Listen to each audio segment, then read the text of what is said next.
তাফিফ বয়স মাত্র ৬ বছর। সে এখনই একজন সত্যিকারের গেম প্রেমী। প্রতিদিন সে তার দারুণ দারুণ গেমস নিয়ে ব্যস্ত থাকে তার পিসিতে। সে তার ঘরের ভিতরে পাবজি, মাইনক্রাফট এবং রেসিং কারের পোস্টার দিয়ে ভরে রেখেছে। সে যখন তার কম্পিউটার ওপেন করে তার মনের মধ্যে একটা অন্যরকম চ্যালেঞ্জিং মনোভাব চলে আসে। তবে পাবজি খেলার সময় সে অনেকটা রিয়েলিস্টিক মনে করে।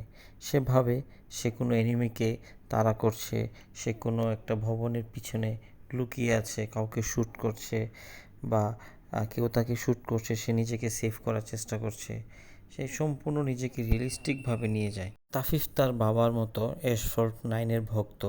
তবে তাফিফ যখন অ্যাসফল্ট 9 খেলে সে অবশ্যই তার গাড়ির রং লাল কালারের করে নেয়, কারণ লাল রঙের গাড়ি তাফিফের খুব পছন্দ। আর সে বলে লাল রঙের গাড়ি নিয়ে খেললে নাকি সে সব সময় প্রথম স্থান হয়। আর এখন হচ্ছে মাইনক্রাফটের সময়। তাফিফ তার ভাই নাজিফের মতো মাইনক্রাফটের অনেক বড় ভক্ত। সে মাইনক্রাফট খেলতে খুব পছন্দ করে। সে মোবাইলে হোক আর কম্পিউটারে হোক, সে যখনই অন্যান্য খেলার মাঝখানে সময় পায় তখনই সে আবার মাইনক্রাফট নিয়ে ব্যস্ত হয়ে যায়। তারপর আর কি অনেক অ্যাকশনের পর তাফিফ কিছুটা সময় বিরতি নেয়।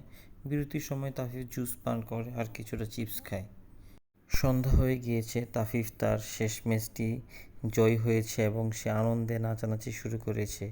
তার বাবা মা তার নাচ দেখতে চলে আসছে তার রুমে। এই হচ্ছে তাফিফের সারাদিনের গেমের রুটিন। সম্পূর্ণ ভিডিওটি দেখার জন্য আপনাদের অসংখ্য ধন্যবাদ। অনুগ্রহ করে আমার ভিডিওটি লাইক এবং শেয়ার করবেন এবং চ্যানেলটি সাবস্ক্রাইব করবেন।